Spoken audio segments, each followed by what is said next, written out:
This is 10 years of experience as a logo designer condensed into under 10 minutes. Actually, it's more like 14 years. Now I've gone from selling logos below $50 a project up to turning away new clients and earning thousands of dollars every single project. The first thing I'm going to say is that the vast majority of logo designers focus too much on the design side of things and not enough time on the client and business aspect of this industry. Myself included in the early years. Sure, you need to have good design skills and make good logos, which we will get into later, but those skills are going to mature with time.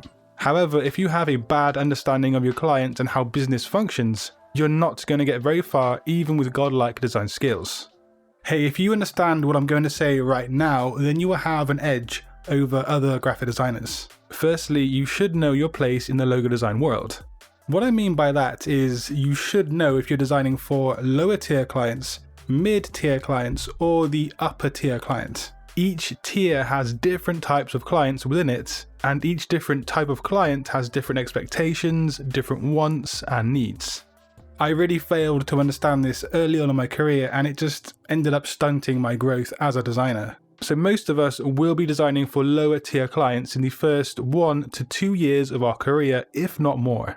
These low tier clients do not expect a 4 to 6 week turnaround like higher clients probably will do. They often don't want to wait very long, and they won't want a radically amazing design. They are paying less money for less skill and less time, if that does make sense. You can stay in this bracket for your entire career if you want to, and you can make money by just flipping designs. But if you actually want to move up tiers, then this is what you have to do. When entering the market, do research on pricing of other designers at your tier level. Get a good scope for the average pricing in your tier group, and then try and kind of undercut that pricing by a tiny little bit initially in your career. This isn't the only way to start out, but it is a tried and tested method, and basically, you want to be focusing more on getting a portfolio addition and clients as opposed to huge profits early on in your career. Starting off with competitive pricing is totally fine, and that's because you want to land clients and jobs right out of the gate. Once you actually begin to land jobs with competitive prices, you can then gain contacts, projects, and make a portfolio. In fact, converting clients into return customers for your logo design services is one of the most important things you can actually be doing. I would say around 70 to 80% of my clients are in fact return clients who just keep coming back to me year after year. Now, you might be asking, how do I convert them into returning customers? Well, obviously by delivering effective designs on time and not missing deadlines, being polite, and if you can, going the extra mile to please them and to meet their needs. And it really doesn't hurt to ask a client 6 months after a project's finished to see how their business is going, how the logo is, and just speak to them in general terms. This often will spark a conversation where you get more work. It might be something like a redesign of a logo, a business card design, or they might even know someone who needs a logo designed as well. My next bit of advice is that just simply being on freelance platforms is not enough in today's world. 9 times out of 10, it's not going to be enough to grow your career effectively and quickly.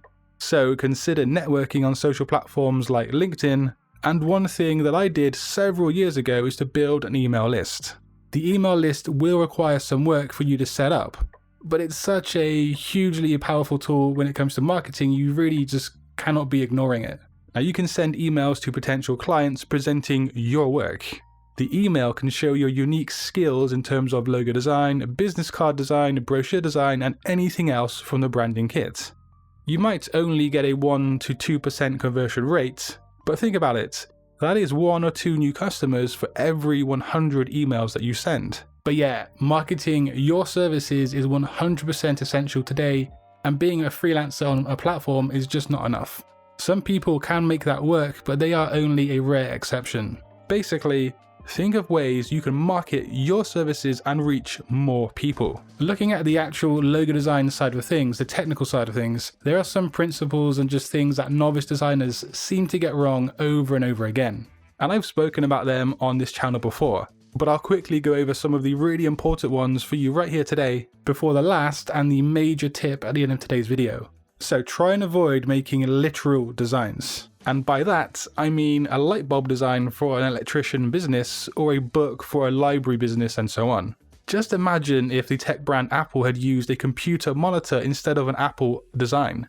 It wouldn't be half as memorable or iconic. The cliche designs do not offer character or memorability in the end user or the audience, the consumer. And then we have the target audience, which is probably one of the most important parts of the whole thing. Now, if you don't fully know, understand, and can think exactly like your target audience of your brief, your logo will probably miss the mark. If your logo has a symbol or a logo mark, then the choice of font is equally as important as the logo symbol itself, if not more. They should both work together in harmony, and typography psychology or typeface psychology is hugely, hugely important. And of course, less is more in logo design, and your logo should be refined down to the absolute essentials. No extra noise and no extra confusion. I mentioned earlier about the logo design process. I failed to have a process for the first 1 to 2 years in my career, and of course, I just didn't grow. So I would get a brief, I'd look at it, and then I'd just start designing. You really need a logo design process that acts like a blueprint to your workflows. Now, if you are catering to the low tier clients, the process will not be as extensive or detailed as someone designing for a top tier client. And that's simply because the low tier clients will probably expect a quick turnaround. But yeah, you should have a very strict and rigid design process. And here's a quick tip that goes a long, long way. If you're reaching out to potential clients, show them your design process on a neat and snazzy PDF file. This shows them what they can expect from you as a designer, and also it just makes you look like a very professional and very well-oiled logo designing machine. Now, if you want to really get to grips with the logo design process, I do suggest grabbing my e-guide, which is always linked in the description of my videos. Anyway, here's the big daddy, the crucial reveal in today's video. The presentation of your logo is potentially more important than the logo design itself. There, I said it. And yes, it's actually true. Now, how did that guy sell pet rocks in the 1970s and make millions of dollars doing so? Because of the marketing. Your logo could be subpar, but if you sell it to a client in the presentation in a clever and tactful way, you could easily clinch a sale. The presentation is hugely, hugely important to success of your logo design career. And yes, I have said some of these things in different videos on this channel, but I want to put everything together in one condensed bit of advice for any logo designers who want to make a career for themselves in this industry. But if you want to learn all about presenting a logo to a client so they say yes to your designs, just click the video on screen. And until next time, guys, design your future today. Peace.